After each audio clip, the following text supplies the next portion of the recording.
भारत के एक्शन के बाद खौफ में पहलगाम हमले का मास्टरमाइंड सैफुल्लाह कसूरी वीडियो जारी कर बोला, हमले का साथ नहीं कोई लेना देना, पर हिंदुस्तान को बताया जंगी दुश्मन। बिहार की धरती से आज पाकिस्तान को करारा जवाब देंगे पीएम मोदी। थोड़ी देर में पहुंचेंगे मधुबनी। 13,480 करोड़ के प्रोजेक्ट की देंगे सौगात। पीएम के दौरे को लेकर सुरक्षा चाक चौबंद। पाकिस्तान पर भारत की डिप्लोमेटिक स्ट्राइक का दिखा असर। देश निकाला के बाद लौट रहे पाकिस्तानी नागरिक अटारी वाघा बॉर्डर के जरिए भेजे जा रहे वापस। पहलगाम में जान गंवाने वालों के परिवार के दर्द में केंद्र सरकार को भी किया भावुक। करनाल में विनय नरवाल के घर पहुंचकर मंत्री मनोहर लाल खट्टर ने दी श्रद्धांजलि। दुख साझा करते हुए आंखों में छलका दर्द।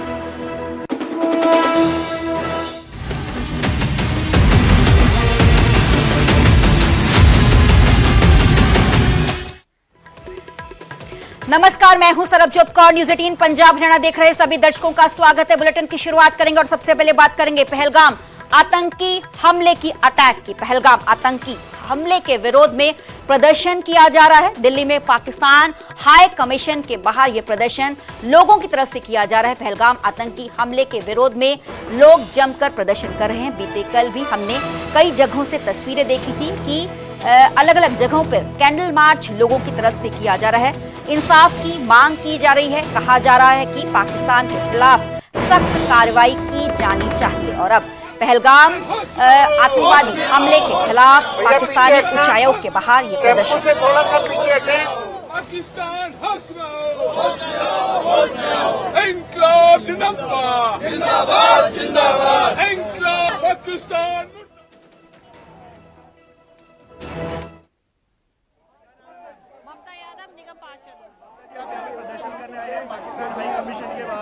अब सरकार ने वापस जाने का आदेश दे दिया है। पाकिस्तान को सीधी चेतावनी है कि जनता भी माफ नहीं करेगी। बिल्कुल, ये बहुत अच्छा फैसला लिया हमारी सरकार ने, क्योंकि जो पाकिस्तान लोग हैं, जो उन्होंने इतना निंदनीय कार्य किया है, उसके लिए कुछ भी सजा नहीं है, बल्कि इससे भी ज्यादा से ज्यादा कठोर मुझे लगता है कि फैसले लेने की जरूरत है। जब सरकार ने बोला है कि पानी रोक दिया जाएगा, इंडस वाटर ट्रीटी रोक दी जाएगी, लेकिन जनता का जो आक्रोश है वो अभी शांत नहीं हो रहा है। क्या एक सर्जिकल स्ट्राइक और जरूरत है पाकिस्तान को समझाने के लिए? देखिए, जो हमारे माननीय प्रधानमंत्री जी है, उनको पता है कि देश की बेहतरी के लिए, और अगर कोई देश में उनके जो देशवासी है उन पे अगर हमला होता है, उसके लिए क्या कठोर कदम उठाने चाहिए वो बेहतर जानते हैं, और उन्होंने पहले भी उठाए, और हमें पूरा विश्वास है कि वो जो हमला हुआ है उसका ईंट का जवाब पत्थर से देंगे।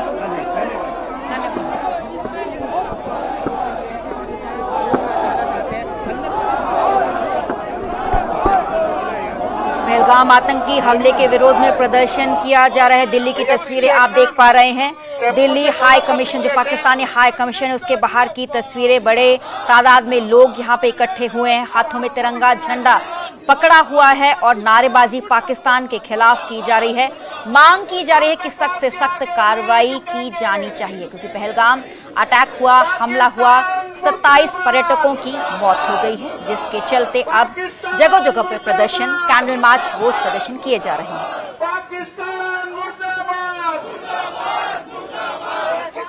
और निश्चित रूप से हिंदू समाज, सिख समाज नहीं होगी। पाकिस्तान को हिंदुस्तान से बिल्कुल सफाया नहीं होगा जब तक हिंदुस्तान चुप नहीं बैठेगा। हिंदुस्तानियों की ये जो निर्मम हत्या है, इसका हम पूर्ण विरोध करते हैं। क्या नाम है मैम आपका? प्रतिभा सिंह। प्रतिभा जी, हिंदुस्तानियों में आक्रोश शांत नहीं हो रहा है। एक और सर्जिकल स्ट्राइक की जरूरत है पाकिस्तान को सबक सिखाने की। सर्जिकल स्ट्राइक की जरूरत है। वहाँ कश्मीर में राष्ट्रपति शासन लगाने की जरूरत है। अपने अंदर में हाथ में लेने की जरूरत है। बहुत सारी जरूरत है, जो हम मोदी जी से आग्रह करना चाहते हैं कि हमें ये छोटे छोटे कैंसिल करने से हम खुश नहीं हैं। यहाँ से एकदम सारे पाकिस्तान जितने भी ये घुसपैठिए हैं और जितने भी ये देश विरोधी हैं, सबको बाहर निकालें। हम तब संतुष्ट होंगे, तब ये देश की जनता संतुष्ट होगी। हम तब तक प्रोटेस्ट करेंगे जब तक ये सारी चीजों पे प्रधानमंत्री जी फैसला नहीं लेते हैं। एक बांग्लादेश में भी। मेरा नाम लक्ष्मीनारायण शेरसिया, मैं राजेंद्रनगर मंडल से हूँ। सर, एक बात बताइए, इस प्रकार से सरकार ने बोल दिया है पाकिस्तान के डिप्लोमेट्स वापस जाएंगे, 48 घंटे का समय दिया गया है, प्रदर्शन में और क्या मांगे हैं आप लोगों को? उसमें ये पाकिस्तान में जितने हमारे लोगों की जान लिए, हम उनको गिनकर चुन कर मारना चाहते हैं, और वहाँ की सरकार को हम बता देना चाहते हैं कि हिंदुस्तान कमजोर नहीं है, और हिंदुस्तान कमजोर नहीं है। हमारा आक्रोश है कि जिन्होंने हमारे बहन बेटियों की मारा है, बेरहमी से मारा है, जिन यानी कि हमारे यानी कि भाइयों को मारा है, उनको गिन गिन के मारा जाए, एक के बदले 10-10 का खून किया जाए, ये हमारी डिमांड है। देशवासियों को ऑर्डर मिलना चाहिए, घुस के मारने जाए, हमें ऑर्डर दे दो, हम अगर आप सरकार की दायरा में हरकतें करते हैं, मानसिकता क्या होती है। मैं डॉक्टर हर्षवर्धन से कहूँगा कि आज इस रोष के अवसर पर हम सबको अपने विचारों से अवगत कराएं।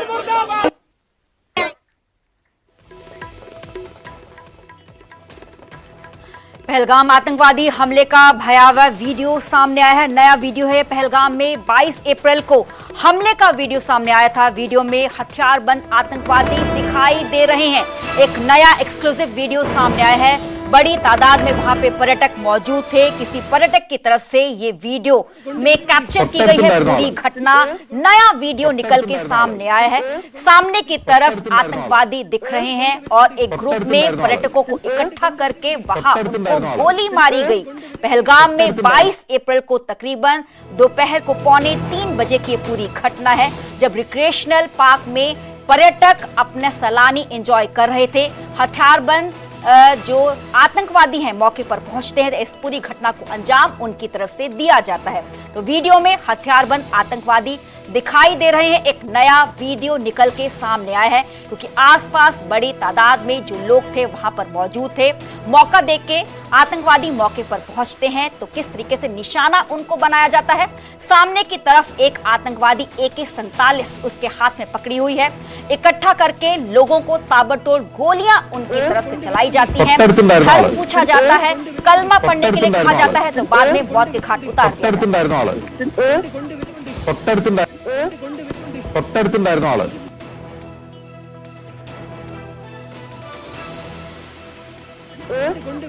തൊട്ടടുത്തുണ്ടായിരുന്ന ആള്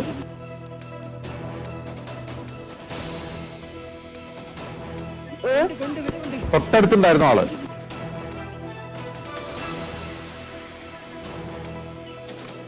मेरे साथ मेरे सहयोगी रिफत अब्दुल्ला फोन लाइन पे जुड़े हुए हैं। रिफत, इस पूरे अटैक का एक नया वीडियो, अगर आप इस वीडियो को एक्सप्लेन कर पाएं डिटेल में। देखिए, बिल्कुल जिस तरीके से ये वीडियो सामने आया साफ दिख रहा है एक टूरिस्ट का ग्रुप है और उनपे मिलिटेंट ने बंदूक रखा है और उस पे गोलियां मारी जा रही हैं। और एक वीडियो जो सामने आया ये कुछ टूरिस्ट्स हैं, उन्होंने कैप्चर किया था। वो शायद वहाँ पे कोई एडवेंचर टूरिज्म के साथ जुड़े हुए थे और हेलमेट उन्होंने लगाई है। और ये वीडियो जो शूट किया गया है उससे साफ लग रहा है कि कई ग्रुप्स में टूरिस्ट्स पे अटैक किया गया है। ये जो एक पीछे बंदूक ताने हुए टूरिस्ट्स पे एक मिलिटेंट का ये पिक्चर आई है सामने, उससे साफ दिख रहा है कि वहाँ पे एक अटैक हुआ है, दूसरी जगह पे भी टूरिस्ट्स पे अटैक हुआ है। क्योंकि काफी जगहों पे जब इस तरीके के अटैक हुए यही वजह है कि 26 लोगों की इसमें मौत हुई, 26 लोगों का जो है कत्ल किया गया। तो फिलहाल हमें जो इर्द गिर्द इस वीडियो में दिख रहा है वो यही है। हालांकि ये बिल्कुल वही स्पॉट है बेसरन इलाके का जहाँ पे ये अटैक हुआ और लगता ऐसा है कि 2-4 ग्रुप्स में अटैक हुए हैं। यानी ये जो मिलिटेंट थे ये 4 अलग अलग जगहों पे थे, उन्होंने 4 जगहों पे इन पे हमला किया है। रिफत, इसी जगह को मिलिटेंट्स की तरफ से निशाना क्यों बनाया गया? क्या यहाँ पे सुरक्षा के प्रॉपर अरेंजमेंट्स नहीं थे क्या? देखिए, वहाँ पे ना ही कोई पुलिस की पोस्ट है, ना ही आर्मी की पोस्ट, ना ही CRPF की। हालांकि बहुत दूर दराज वाला इलाका है। मतलब जो मेन पहलगाम है वहाँ से तकरीबन 6 किलोमीटर टफ टेरेन्स को क्रॉस करके वहाँ पे पहुँचना पड़ता है। टूरिस्ट जो जाते हैं या तो वो घोड़े पे जाते हैं या ऑल टेरेन व्हीकल्स पे या पैदल जाना पड़ता है। तो बड़ा सवालिया निशान की इतनी बड़े तादाद में रिक्रिएशनल पार्क है, यहाँ पे लोग आते हैं, पर्यटक आते हैं और यहाँ पे सुरक्षा बिल्कुल ही जीरो। बिल्कुल ये कहा जा सकता है क्योंकि 4 किलोमीटर के एरिया में कहीं पर भी सुरक्षा का कोई इंतजाम नहीं है। मान लीजिए कि ये अटैक नहीं होता बल्कि कोई नेचुरल क्लाइमेटी होती, बादल फट जाते और वहां पे रेस्क्यू करना पड़ता। कम से कम रोड ऐसे स्पॉट्स पे, देखिए अगर एडवेंचर टूरिज्म आप कहते हैं वो 4 लोग 10 लोग जाते हैं, वो वेल ट्रेंड होते हैं, उनके पास स्लीपिंग बैग्स होते हैं, उनके पास खाने पीने का इंतजाम होता है, स्टिक्स होती हैं, यानी अगर वो रात को फंसेंगे भी मुश्किल हालात में वो सर्वाइव कर पाएंगे। यहाँ पे महिलाएं जाती है, बच्चे जाते हैं, बुजुर्ग जाते हैं और आप उन लोगों को वहां पे बिना किसी प्रोटेक्शन के, बिना किसी इंतजाम के छोड़ते हैं। तो इस पे कहीं ना कहीं रिस्पॉन्सिबिलिटी फिक्स करनी होगी कि क्यों ये इनएक्सेसिबल एरिया में इतने ज्यादा टूरिस्ट को अलाउ किया गया। देखिए, अगर हम मान लेते हैं कि ये वाला अटैक नहीं होता बल्कि कोई नेचुरल क्लैमिटी होती या कोई बादल फटने से वहां पे कुछ लोग इंजर्ड हो जाते या बहुत ज्यादा बारिशों की वजह से लोग खतरे में आ जाते, तो उनको कैसे रेस्क्यू कर पाते? कल बॉडीज लाने में काफी दिक्कत आई, इंजर्ड्स को हॉस्पिटल पहुंचाने में दिक्कत आई। अगर वहां पे रोड होता तो शायद 10 इवन ट्रैक्टर्स का इस्तेमाल किया गया, जेसीबी जैसी मशीन का इस्तेमाल किया गया बॉडीज को रिट्रीव करने में, जख्मियों को हॉस्पिटल ले जाने में। हो सकता है कि ब्लड लॉस ना होता तो काफी सारे लोग बच सकते थे जिनकी कम इंजरीज थी। तो ये चीजें जो हैं, इस पे कहीं ना कहीं रिस्पॉन्सिबिलिटी फिक्स करने की जरूरत है कि किस तरीके से इतने सारे टूरिस्ट को वहां पे अलाउ किया गया जबकि वहां पे इस तरीके की फैसिलिटीज नहीं थी और किसी भी चीज के लिए वहां पे इंतजाम नहीं थी। जी रिफत, जो विनय नरवाल की धर्मपत्नी की तरफ से भी ये सवाल खड़े किए गए कि 1.5 घंटे तक उनके जो पति थे वो जीवित थे पर उनको कोई भी किसी तरह की हेल्प प्रोवाइड नहीं करवाई गई। जी बिल्कुल, मैं वही कह रहा हूं, मैं स्पॉट पे था, स्पॉट का जायजा पूरा मैंने लिया, इर्द गिर्द में घूमा और वहां पे मैंने कहीं पर भी कोई पुलिस पोस्ट, आर्मी पोस्ट या सीआरपीएफ की पोस्ट नहीं देखी। मतलब एक आप स्पॉट डेवलप कर रहे हैं, उसको आप टूरिज्म के नक्शे पे ला रहे हैं और उसके बाद आप उसकी रोड की कनेक्टिविटी नहीं बना रहे हैं। एटीवी हर कहां कैसे मिलेगा? एटीवी पे डेड बॉडी थोड़ी लाएंगे, एटीवी पे जख्मी को थोड़ी लाएंगे ऑल टेरेन व्हीकल पे। तो वो जो है वो स्कूटर टाइप होता है, वो एडवेंचर के लिए है, एक आदमी पीछे बैठता है और उसको वहां लेके जाते हैं। तो ये जो वो जब एडवेंचर टूरिज्म को प्रमोट करना होता है तो वो उन लोगों को भेजा जाता है जो ट्रैकर्स होते हैं, जो माउंटेनर्स होते हैं, क्लाइंबर्स होते हैं, ना कि उन आम लोगों को, बुजुर्गों को, महिलाओं को, बच्चों को। तो ये कहीं ना कहीं चूक है। एक तो ये कि सिक्योरिटी का इंतजाम नहीं था और दूसरा इतनी बड़ी तादाद में उस पार्क में आप जाने देते हैं जहां पे रोड की एक्सेस नहीं है, इतना दूर हिली एरिया आप घोड़े पे लेके जाते हो, उतारेगा कौन ये किसी को नहीं मालूम। अगर हमला होता है जख्मी को कहां ले जाएंगे ये किसी को नहीं मालूम। तो कहीं ना कहीं ये चीजें जो बड़ी इंपॉर्टेंट है जिस पे बात करने की जरूरत है। जी जी, चलिए बहुत बहुत शुक्रिया रिफत अब्दुल्ला हमें पूरी जानकारी देने के लिए। तो पहलगाम आतंकवादी हमले का एक भयावह वीडियो सामने आया है, क्लोजली आपको जूम करके हम दिखा रहे हैं किस तरीके से एक दहशतगर्द सामने खड़ा हुआ है, हाथ में AK-47 है, सामने कई पर्यटकों को इकट्ठा करके ताबड़तोड़ गोलियां इस आतंकवादी की तरफ से चलाई गई हैं। इस पूरे एरिया में सुरक्षा का, सिक्योरिटी का कोई भी इंतजाम नहीं था। अगर इंतजाम होता तो कई लोगों की जान को बचाया जा सकता था। तो जो इस तरफ एक शख्स पर्यटक मौजूद था उसने ये सारा ही वाकया अपने फोन के कैमरे में कैद किया। उस दौरान की पूरी वीडियो है, भयावह वीडियो इसको कहा जा सकता है। एक भयानक मंजर, किस तरीके से लोग इधर उधर भाग रहे थे अपनी जान को बचाने के लिए, पर आतंकवादी जिनके हाथों में AK-47 थी, धर्म उनसे लोगों का पूछा जा रहा था, कलमा पढ़वाया जा रहा था। अगर कलमा नहीं पढ़ा गया तो उनको मौत के घाट उतार दिया।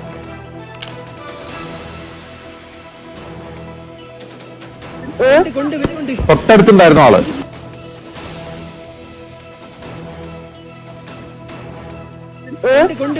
തൊട്ടടുത്തുണ്ടായിരുന്ന ആള്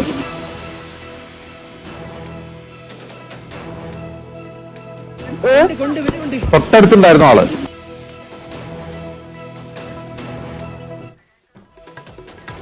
पाकिस्तानी उच्चायोग के बाहर एक कर्मचारी दफ्तर के अंदर केक ले जाता हुआ नजर आया। जब मीडिया ने उससे बात करने की कोशिश की तो उसने कोई भी जवाब आंसर नहीं दिया। अब सवाल यह है कि आखिर कर्मचारी किस वजह से केक अंदर लेकर जा रहा था। बेहद ही हैरान कर देने वाली ये पूरी वीडियो है, सामने आई है। एक कर्मचारी नजर आ रहा है, हाथ में केक का डब्बा इसने पकड़ा हुआ है। मीडिया कर्मी लगातार उससे सवाल पूछ रहे हैं कि ये किस बात की सेलिब्रेशन की जा रही है, क्यों ये केक का डब्बा पाकिस्तानी हाई कमीशन के अंदर ले जाया जा रहा है। जब मीडिया से उससे बात करने की कोशिश की तो उसने कोई भी जवाब नहीं दिया। अब सवाल यह है कि आखिर कर्मचारी किस वजह से केक अंदर लेकर जा रहा था। हालांकि किसी भी मीडिया के सवाल का जवाब इस शख्स की तरफ से नहीं दिया गया। मेरे साथ मेरे सहयोगी जावेद मंसूरी फोन लाइन पर मौजूद हैं। जावेद, कुछ पता चल पाया है ये कर्मचारी कौन था? केक का डब्बा पाकिस्तानी हाई कमीशन के अंदर क्यों लेके इसकी तरफ से ले जाया जा रहा था? देखिए, पाकिस्तानी हाई कमीशन के बाहर आज सुबह से ही मीडिया का डिप्लॉयमेंट था और तभी एक शख्स पाकिस्तानी हाई कमीशन के भीतर केक लेकर अंदर जाता हुआ दिखाई दिया। शख्स का नाम क्या है, आइडेंटिटी क्या है, ये नहीं कहा जा सकता। वो केक क्यों लेकर गया था, ये भी नहीं कहा जा सकता। लेकिन लगातार पाकिस्तानी हाई कमीशन के बाहर अभी भी जब हम यहाँ मौजूद हैं तो लगातार प्रोटेस्ट हो रहे हैं। कुछ लोग दिल्ली के अलग अलग इलाकों से पहुंचे हैं यहाँ पर प्रोटेस्ट करने के लिए। पुलिस और अर्धसैनिक बलों को काफी मशक्कत करनी पड़ी। जिस तरह से पहलगाम में हमला हुआ उसको लेकर पूरे देश में गुस्सा है, रोष है और लगातार हर जगह देश के कोने कोने में प्रोटेस्ट हो रहे हैं। और ऐसे में पाकिस्तानी हाई कमीशन को लेकर जब भारत सरकार ने फैसले लिए हैं, पाकिस्तान को लेकर फैसले लिए हैं, तो ऐसे में पाकिस्तानी हाई कमीशन जो कि दिल्ली में है, चाणक्यपुरी में, यहाँ पर लगातार प्रोटेस्ट हो रहा है। पुलिस यहाँ पर मौजूद है। जो यहाँ से पाकिस्तानी हाई कमीशन जाने वाला रास्ता है उस रास्ते पर बैरिकेड्स लगाए गए हैं। दिल्ली पुलिस तैनात है, इसके अलावा अर्धसैनिक बलों को यहाँ पर तैनात किया गया है। लेकिन अभी कुछ लोग यहाँ पर प्रोटेस्ट करने के लिए पहुंचे थे जो कि लगातार ये कोशिश कर रहे थे कि पाकिस्तानी हाई कमीशन की तरफ बढ़ा जाए, लेकिन पुलिस ने उनको फिलहाल रोककर पीछे भेज दिया है। तो ऐसे में लगातार पाकिस्तान के खिलाफ पूरे देश में गुस्सा बढ़ता जा रहा है। जी चलिए, बहुत बहुत शुक्रिया जावेद हमें पूरी जानकारी देने के लिए। तो एक वीडियो सामने आई है, एक कर्मचारी दफ्तर के अंदर केक ले जाता हुआ दिखाई दे रहा है, पर सवाल लगातार बरकरार है, ये शख्स कौन है, आइडेंटिटी इसकी अभी तक रिवील नहीं हो पाई। आप बता दीजिए सर, कहाँ से हैं आप? Cake for what is this celebration for? Are you from Pak High Commission? Sir, are you from Pak High Commission? Are you from Pakistan High Commission? Sir, where are you from, sir? What is this? What is this cake for? Occasion क्या है? Occasion क्या है? खाली occasion बताओ। 28 लोग मरे हैं, थोड़ा सा बताइए ना, दुख है इस बात का। What is this? आप कहाँ से आए हैं? Where are you from, sir? आप बता दीजिए सर, कहाँ से हैं आप? दुख है इस बात का। Cake for what is this celebration for? Are you from Pak High Commission? What is this? Sir, cake are you for? from Pak High Commission? Are you from Pakistan High Commission? Sir, where are you from, sir? Bharat की visa पाबंदियों के बाद पाकिस्तानी नागरिक वापसी कर रहे हैं। पाकिस्तान से भारत आए लोग अटारी बॉर्डर से वापस जाने के लिए पहुंच रहे हैं। पहलगाम में जो हुआ उसने सब बदल दिया। सब लोग इस घटना की कड़ी निंदा कर रहे हैं। इन्हीं में से एक परिवार से न्यूज 18 ने बातचीत की जिनके पास अभी 48 दिन का वीजा था, लेकिन सरकार के फैसले के बाद वापस पाकिस्तान वो लौट रहे हैं। ਅਟਾਰੀ ਵਾਗਾ ਸਰਹੱਦ ਤੇ ਹੀ ਅਸੀਂ ਮੌਜੂਦ ਹਾਂ ਔਰ ਸਵੇਰ ਤੋਂ ਲਗਾਤਾਰ ਹਰ ਇੱਕ ਜਿਹੜੀ ਅਪਡੇਟ ਹੈ ਉਹ ਸਾਂਝੀ ਕਰ ਰਹੇ ਹਾਂ। ਔਰ ਕੁਝ ਦੇਰ ਪਹਿਲਾਂ ਜਿਹੜੀ ਗੱਲਬਾਤ ਅਸੀਂ ਸੁਣਾਈ ਆਪਣੇ ਦਰਸ਼ਕਾਂ ਨੂੰ, ਤਾਂ ਇਹ ਉਹ ਲੋਕ ਨੇ ਜਿਹੜੇ ਕਿ ਕਰਾਚੀ ਤੋਂ ਦਿੱਲੀ ਆਏ ਸੀ, ਪੂਰਾ ਪਰਿਵਾਰ ਹੈ। ਔਰ ਇਹਨਾਂ ਤੋਂ ਇਲਾਵਾ ਐਸੇ ਹੋਰ ਕਈ ਪਾਕਿਸਤਾਨੀ ਨਾਗਰਿਕ ਨੇ ਜਿਨ੍ਹਾਂ ਨੇ ਕਿ ਹਾਲੇ ਭਾਰਤ ਦੇ ਵਿੱਚ ਰੁਕਣਾ ਸੀ, ਪਰ ਜਿੱਦਾਂ ਹੀ ਰਾਤ ਨੂੰ ਉਹਨਾਂ ਨੂੰ ਇਸ ਬਾਰੇ ਪਤਾ ਲੱਗਦਾ। ਔਰ ਜਿਹੜੇ ਪਰਿਵਾਰ ਨਾਲ ਅਸੀਂ ਗੱਲ ਕੀਤੀ ਉਹਨਾਂ ਦਾ ਕਹਿਣਾ ਸੀ ਕਿ ਅਸੀਂ ਤੁਰੰਤ ਦਿੱਲੀ ਪੁਲਿਸ ਨੂੰ ਇਸ ਦੀ ਸੂਚਨਾ ਦਿੱਤੀ ਔਰ ਦਿੱਲੀ ਪੁਲਿਸ ਵੱਲੋਂ ਵੀ ਉਹਨਾਂ ਨੂੰ ਇਹੀ ਗੱਲ ਕਹੀ ਗਈ ਕਿ ਉਹ ਜਲਦ ਤੋਂ ਜਲਦ ਭਾਰਤ ਛੱਡ ਕੇ ਆਪਣੇ ਮੁਲਕ ਪਾਕਿਸਤਾਨ ਚਲੇ ਜਾਣ। ਤਾਂ ਬਹੁਤ ਸਾਰੇ ਲੋਕ ਐਸੇ ਨੇ ਜਿਨ੍ਹਾਂ ਦੇ ਰਿਸ਼ਤੇਦਾਰ ਭਾਰਤ ਦੇ ਵਿੱਚ ਰਹਿੰਦੇ ਨੇ। ਇਸੇ ਤਰ੍ਹਾਂ ਇੱਕ ਲੇਡੀ ਜਿਹੜੀ ਸੀ ਜਿਹੜੀ ਕਿ ਇੰਡੀਅਨ ਹੈ, ਪਰ ਉਸਦੀ ਜਿਹੜੀ ਮੈਰਿਜ ਹੈ ਉਹ ਪਾਕਿਸਤਾਨ ਦੇ ਵਿੱਚ ਹੋਈ ਹੈ, ਤਾਂ ਉਹ ਵੀ ਆਪਣੇ ਪੇਕੇ ਪਰਿਵਾਰ ਨੂੰ ਮਿਲਣ ਆਈ ਸੀ, ਪਰ ਉਹਨਾਂ ਨੂੰ ਵੀ ਵੀਜ਼ਾ ਹੋਣ ਦੇ ਬਾਵਜੂਦ ਜੋ ਹੈ ਐਮਰਜੈਂਸੀ ਦੇ ਵਿੱਚ ਵਾਪਸ ਜਾਣਾ ਪੈ ਰਿਹਾ। ਇੱਕ ਵਾਰ ਮੈਂ ਤਸਵੀਰਾਂ ਦਿਖਾ ਦਿਆਂ ਕਿ ਇਹ ਭਾਰਤ ਪਾਕਿਸਤਾਨ ਸਰਹੱਦ ਵਾਲੇ ਪਾਸੇ ਜਾਣ ਵਾਲਾ ਜਿਹੜਾ ਰਸਤਾ ਹੈ ਔਰ ਇੱਥੋਂ ਮਹਿਜ਼ 1 ਕਿਲੋਮੀਟਰ ਦੇ ਉੱਤੇ ਉਹ ਬਾਰਡਰ ਹੈ ਜਿੱਥੇ ਹਰ ਰੋਜ਼ ਸ਼ਾਮ ਨੂੰ ਰਿਟਰੀਟ ਸੈਰੇਮਨੀ ਜਿਹੜੀ ਹੈ ਉਹ ਹੁੰਦੀ ਹੈ। BSF ਔਰ ਪਾਕਿਸਤਾਨੀ ਰੇਂਜਰਸ ਜਿਹੜੇ ਨੇ ਉਹ ਪਰੇਡ ਕਰਦੇ ਨੇ, ਪਰ ਇਹ ਪਰੇਡ ਨੂੰ ਲੈ ਕੇ ਵੀ ਇੱਕ ਸਵਾਲ ਲਗਾਤਾਰ ਬਰਕਰਾਰ ਹੈ ਕਿ ਕੀ ਅੱਜ ਸ਼ਾਮ ਨੂੰ ਰਿਟਰੀਟ ਸੈਰੇਮਨੀ ਜਿਹੜੀ ਹੈ ਉਹ ਹੁੰਦੀ ਹੈ ਜਾਂ ਨਹੀਂ, ਕਿਉਂਕਿ ਰੋਜ਼ਾਨਾ ਦੀ ਤਰ੍ਹਾਂ ਵੱਡੀ ਗਿਣਤੀ ਦੇ ਵਿੱਚ ਜਿਹੜੇ लोग ने परेड देखने के लिए ਜਿਹੜੇ ਆਉਂਦੇ ਨੇ ਉਹ ਵੀ पहुंचने शुरू हो चुके ने। हम कराची के रहने वाले हैं, समझिए। हम जो है अपने अजीज रिश्तेदारों को मिलने आए थे, अपनी वालिदा की कब्र पर जियारत करने आए थे, समझिए नहीं। अब इमरजेंसी ऐसा मामला हो गया, हम दोबारा जा रहे हैं। हम 15 तारीख को आए थे और आज जो है मेरे ख्याल से 25 तारीख है, हम वापस जा रहे हैं, समझे नहीं। कितने दिन का वीजा था? हमारा 45 दिन का वीजा था। सर, पहलगाम में जो घटना हुई है, जी जी जी जी, देखिए ये जो भी किसी ने किया है वो गलत है और इंतहाई गलत है। उसमें जो है भाईचारा जो है, हम तो चाहते हैं भाईचारा हो दोनों ममालिक के अंदर, दोस्तियां हो, मोहब्बतें पैदा हो। लेकिन आम जो नागरिक हैं जैसे आप सिटीजन हैं, आप लोगों को दिक्कत का सामना करना पड़ा। हाँ बिल्कुल करना पड़ रहा है, और जो यहाँ से गए हुए उनको दिक्कत का सामना करना पड़ रहा है। आगे बढ़ेंगे और बात करेंगे करनाल की। करनाल में विनय नरवाल के घर पहुंचे केंद्र मंत्री मनोहर लाल खट्टर। विनय नरवाल के परिजनों से मुलाकात मनोहर लाल खट्टर की तरफ से की गई। विनय के दादा के साथ दुख साझा किया गया और इस दौरान जो मनोहर लाल खट्टर से खुद भावुक हो।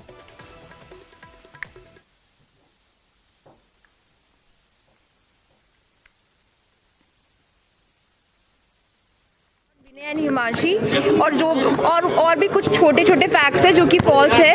प्लीज पहले आप फैक्ट की छानबीन कीजिए, घर वालों से पूछिए, उसके बाद ही कुछ ऐसे दिखाइए। कुछ फॉल्स इंफॉर्मेशन मत दीजिए इंटरनेट पे। वीडियो वायरल हो रहा है। जिस तरीके से मोटिवेट करते थे एक दूसरे को, आप लोग हम उम्र ही हैं उनके। यस प्लीज अभी I am not in the state of mind कि मैं अभी कुछ कह पाऊंगी। Okay, he was my everything and he will always be my everything.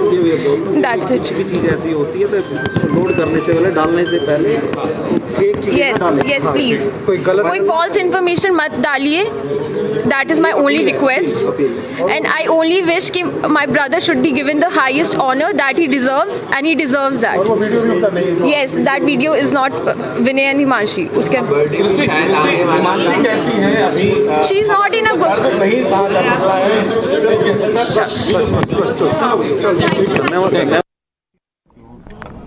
बहुत ही ये दुख, असहनीय दुख की बात है कि हमारा एक बहुत नौजवान होनहार देश का सैनिक कैप्टन विनय नरवाल आतंकवादियों का शिकार हो गया, शहीद हो गया। उनके परिवार के लोगों को मिलने के लिए मैं आज आया हूँ। स्वाभाविक है, हम सबको इतना कष्ट है, दुख है, मन में पीड़ा है, परिवार के लोगों को होना स्वाभाविक है। परिवार ने बहुत ही एक प्रकार से बड़े अरमान होते हैं कि बेटे को पाल पोस करके और एक अच्छे मुकाम पर उसको पहुंचाया है। देश की सेवा के लिए लंबे समय तक उसने सेवा करनी थी, लेकिन जिस प्रकार की घिनौनी हरकत हुई है, आतंकवादियों ने की है, इसकी मैं निंदा करता हूँ, घोर निंदा करता हूँ।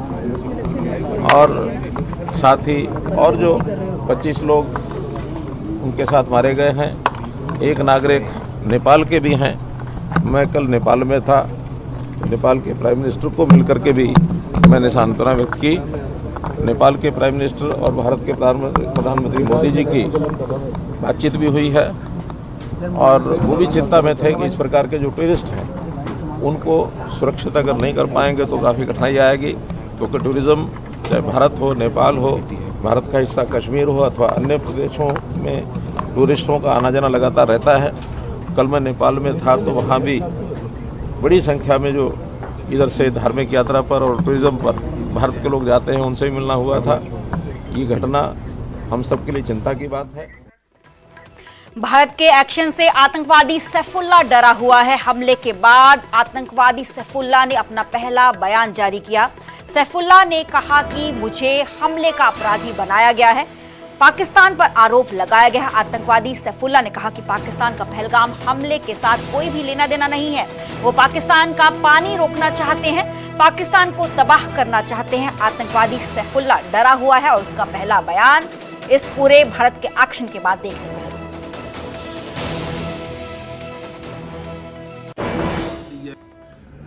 गुज़श्ता दिनों जम्मू कश्मीर के इलाका पहलगाम में जो हमला हुआ है और 27 जानों का ज़िया हुआ है, हम इसकी पुरजोर मजम्मत करते हैं। इस हमले की आड़ में हिंदुस्तान के मीडिया ने मुझे मोर्द इल्जाम ठहराया, फौरी तौर पर पाकिस्तान पर इल्जाम तराशी की है और गुज़श्ता 24 घंटे हिंदुस्तान का मीडिया इल्जाम तराशियों पर उतरा हुआ है, तो ये भी नहायत अफसोसनाक वाक़या है। और अब हिंदुस्तान ने सिंतास मुआहदे को भी मुस्तरद कर दिया है और मुअत्तल कर दिया है और पाकिस्तान के वो पानियों को रोकना चाहता है और पाकिस्तान की ज़राअत को, पाकिस्तान की सनत को वो तबाह करना चाहता है। वो एक जंगी दुश्मन है। उसने मकबूजा कश्मीर में भी 10 लाख फौज भेज के एक जंग की कैफियत पैदा की हुई है और वो पाकिस्तान के अमन को भी तबाह करना चाहता है, तो हम हिंदुस्तान के अज़ैम को समझते हुए दुनिया से ये मुतालबा करते हैं कि वो आंखें बंद करके हिंदुस्तान की हिमायत करने की बजाय वो हक और सच के साथ खड़े हों, हिंदुस्तान की जारहियत की मजम्मत दुनिया करे। और ये जो कश्मीर के इलाका पहलगाम में हिंदुस्तान ने खुद साख्ता ड्रामा रचाया है, हम इसको मुस्तरद करते हैं। ये उसकी सोची समझी साजिश है और इसका हकायक के साथ पाकिस्तान या पाकिस्तान के किसी पुरअमन शहरी के साथ हरगज कोई ताल्लुक। शिमला में विश्व हिंदू परिषद का आतंकी हमले को लेकर जोरदार प्रदर्शन देखने को मिला। कश्मीर के पहलगाम हमले के विरोध में सड़कों से आवाज उठाई गई। विश्व हिंदू परिषद ने मांग की कि आतंकवाद के खिलाफ निर्णायक लड़ाई हो। बाहरी लोगों को बसाकर सांस्कृतिक हमला हो रहा है। शहीदों को श्रद्धांजलि, एकता का संदेश के लिए वीरवार को 3 घंटे बंद रखने की अपील भी विश्व हिंदू परिषद की तरफ से की गई। खड़ा करना मेरा मकसद नहीं, आरज़ू है कि परिवर्तन की लहर गूंजनी चाहिए। एक ऐसी शर्मनाक घटना जो कश्मीर में हुई, जो